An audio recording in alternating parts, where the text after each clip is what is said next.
नमस्कार दोस्तों, welcome to the channel money grow. Last video में हमने कुछ स्टॉक्स के बारे में बात करी थी जो टॉप ब्रोकिंग फर्म्स ने काफी रिसर्च के बाद निकाले थे। आज हम बात करेंगे 2026 और आगे के लिए कुछ best performing mutual funds plus gold और ईटीएफ्स के बारे में। लेकिन इनमें इन्वेस्टमेंट क्यों करना चाहिए वो समझ लेते हैं। देखो, इंडिया अब वर्ल्ड की टॉप 4 इकोनॉमीज में आ चुका है और इसकी लॉन्ग टर्म जीडीपी ग्रोथ 6 से 7% की स्टेबल रेंज में है, जो ग्लोबली काफी अच्छी मानी जाती है। लेकिन शॉर्ट टर्म में मार्केट ने वॉलेटिलिटी देखी है, ग्लोबल इंटरेस्ट रेट्स, जियोपॉलिटिक्स और खराब क्वार्टरली रिजल्ट्स के चलते वैल्यूएशंस ने भी मार्केट पर दबाव बनाया है। इसका मतलब सिंपल है कि शॉर्ट टर्म में नॉइस तो है, लेकिन long term growth story intact है। आप देख सकते हैं कि निफ्टी और सेंसेक्स ने पिछले कुछ सालों में अच्छे रिटर्न्स दिए हैं, जो इंडिया की स्ट्रॉन्ग इकोनॉमिक ग्रोथ पोटेंशियल को हाईलाइट करता है। पर मार्केट कभी ऑल टाइम हाई लगाती है, कभी शार्प करेक्शन मोड में चली जाती है, तो इन्वेस्टर कंफ्यूज है कि इन्वेस्ट करें या वेट करें, स्टॉक चूज करें या म्यूचुअल फंड्स और ईटीएफ्स। यहीं पर स्मार्ट इन्वेस्टिंग की शुरुआत होती है। रियलिटी ये है कि हर इन्वेस्टर मार्केट को डेली ट्रैक नहीं कर सकता और हर करेक्शन पर राइट स्टॉक्स पिक करना भी मुश्किल होता है। यहीं पर म्यूचुअल फंड्स गेम चेंजर साबित होते हैं। इनमें प्रोफेशनल तरीके से फंड मैनेजमेंट होता है, इनमें डाइवर्सिफिकेशन अक्रॉस सेक्टर्स और स्टॉक्स भी मिलते हैं, और एसआईपी के थ्रू डिसिप्लिन इन्वेस्टिंग भी होती है। ये बात प्रूवन है कि इक्विटीज ने हमेशा इन्फ्लेशन को बीट किया है और वेल्थ क्रिएशन का कंसिस्टेंट ट्रैक रिकॉर्ड दिया है, स्पेशली जब आप लार्ज, मिड और स्मॉल कैप फंड्स को बैलेंस करते हो या उनका राइट मिक्स लेते हो। आज की डेट में सिर्फ इक्विटीज ही काफी नहीं है। पिछले कुछ सालों में गोल्ड और सिल्वर ईटीएफ ने 30 से 40% के एवरेज रिटर्न्स डिलीवर किए हैं। ये पोर्टफोलियो के लिए जरूरी डाइवर्सिफिकेशन और शॉक एब्जॉर्बर्स की तरह है। जब मार्केट वॉलेटाइल होती है या जब इन्फ्लेशन और ग्लोबल उथल पुथल बढ़ती है, तो ये हेजिंग का काम करते हैं और इसमें making charges plus physical storage की भी चिंता नहीं है।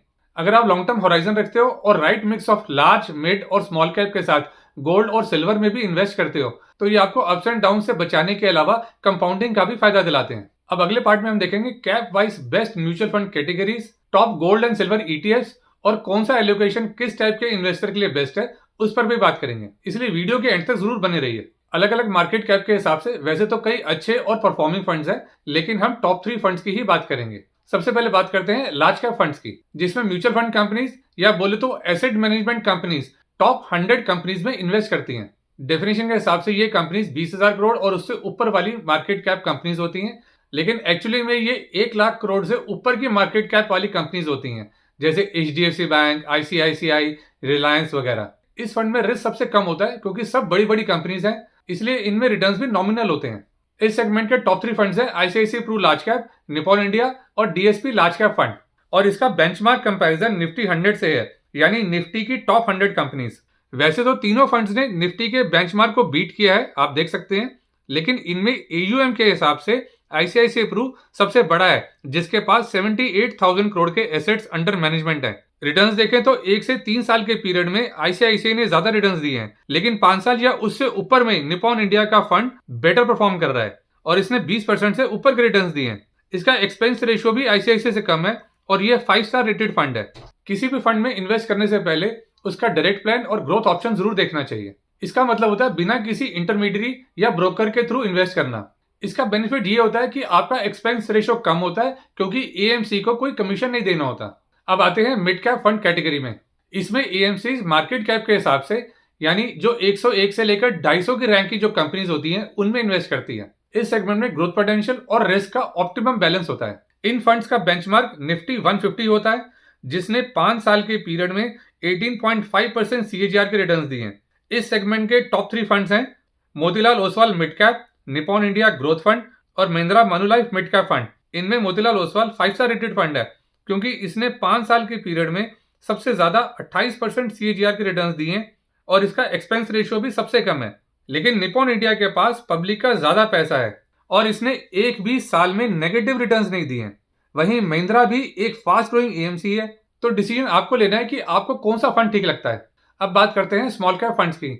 इसमें एएमसीज मैक्सिमम इन्वेस्टमेंट 5,000 करोड़ से नीचे वाली कंपनीज में करती हैं, जिनमें ग्रोथ पोटेंशियल सबसे ज्यादा होता है। इसमें एएमसीज निफ्टी स्मॉल कैप 100 या निफ्टी 250 को बेंचमार्क लेती हैं क्योंकि इनमें ज्यादा तेजी से बढ़ने का पोटेंशियल होता है, तो इसलिए रिटर्न्स भी इनमें ज्यादा होते हैं। लेकिन छोटी कंपनीज हैं, इसलिए इनमें रिस्क भी ज्यादा रहता है। इस सेगमेंट के टॉप 3 फंड्स हैं क्वांट, निपॉन इंडिया और axis small cap fund. Nippon India के पास एयूएम सबसे ज्यादा है, लेकिन क्वांट स्मॉल कैप ने ईयर ऑन ईयर सबसे ज्यादा रिटर्न्स दिए हैं। उसका एक्सपेंस रेशियो भी सबसे कम है और ये 5 स्टार रेटेड फंड है। आपकी नॉलेज के लिए बता दूं कि क्वांट ने स्टेबिलिटी के लिए रिलायंस इंडस्ट्रीज और जियो फाइनेंशियल जैसी कंपनीज में भी इन्वेस्ट किया हुआ है। अब देखते हैं फ्लेक्सी कैप म्यूचुअल फंड को। इसमें एएमसी किसी भी मार्केट साइज की कंपनी में इन्वेस्ट कर सकती है, जैसे लार्ज, मिड साइज या स्मॉल कैप कंपनी। इसलिए इसमें तीनों टाइप की कंपनीज का मिक्सचर होता है। किसमें कितना इन्वेस्ट करना है ये एएमसी मार्केट कंडीशन और स्टॉक की परफॉर्मेंस देखकर डिसाइड करती हैं। इस टाइप के फंड में अच्छे और स्टेबल रिटर्न्स मिलते हैं। इस सेगमेंट के टॉप 3 फंड्स हैं क्वांट, पराग पारिक और जेएम फ्लेक्सी कैप फंड, जिसमें पराग पारिक सबसे ज्यादा चल रहा है। आप ईयूएम को देख के समझ सकते हैं। लेकिन क्वांट ने ईयर ऑन ईयर पराग पारिक से बेटर रिटर्न्स दिए हैं और ये भी 5 स्टार रेटेड फंड है। वो कहते हैं ना कि wealth creation happens through equities and gold protects your wealth. तो फटाफट देखते हैं कुछ best performing gold and silver ETFs यानी exchange traded funds. Top 3 gold ETFs हैं निपॉन इंडिया, एसबीआई गोल्ड और आईसीआईसीआई। निपॉन इंडिया इस सेगमेंट का लीडर है विद हाईएस्ट एयूएम, लेकिन उसका एक्सपेंस रेशियो भी ज्यादा है। देखो, हर एक गोल्ड ईटीएफ सीधे सीधे गोल्ड की प्राइस से बढ़ता और घटता है। ऐसे में एक्सपेंस रेशियो मायने रखता है। इसलिए अगर मुझे इन्वेस्ट करना हो तो मैं आईसीआईसीआई के गोल्ड ईटीएफ में इन्वेस्ट करूंगा। इसी तरह सिल्वर ईटीएफ में भी निपॉन इंडिया लीडर है, लेकिन उसका एक्सपेंस रेशियो भी हाई है। और वहीं आईसीआईसीआई ने भी उतने ही रिटर्न्स दिए हैं और खर्चा भी कम लिया है। अगर आपने नोट किया हो, over a period of time silver ने गोल्ड से ज्यादा रिटर्न दिए हैं, पर ये गोल्ड से ज्यादा वोलेटाइल भी होता है। और चाइना के सिल्वर पर एक्सपोर्ट रिस्ट्रिक्शन के बाद तो ये और भी तेजी से भागा है। यहाँ पर यह बताना भी जरूरी है कि पास्ट परफॉर्मेंस फ्यूचर रिटर्न्स की गारंटी नहीं देता, लेकिन हाँ, ये एक डायरेक्शन जरूर देता है। और हमारी किसी भी फंड में कोई बाय और सेल की रिकमेंडेशन नहीं है, इसलिए अगर आप इन्वेस्ट करें तो अपने फाइनेंशियल एडवाइजर से जरूर कंसल्ट कर लें और लेटेस्ट फैक्ट शीट भी चेक कर लें। अब आते हैं मोस्ट इंपॉर्टेंट पार्ट कि इन्वेस्टमेंट रेशियो क्या होना चाहिए। देखो, अगर आप कंजर्वेटिव हैं या 50 से 55 साल की एज ब्रैकेट में हैं या उससे ऊपर हैं, तो आइडियली 50% तक इक्विटीज और 25% गोल्ड और फिक्स्ड इनकम या बॉन्ड्स में होना चाहिए।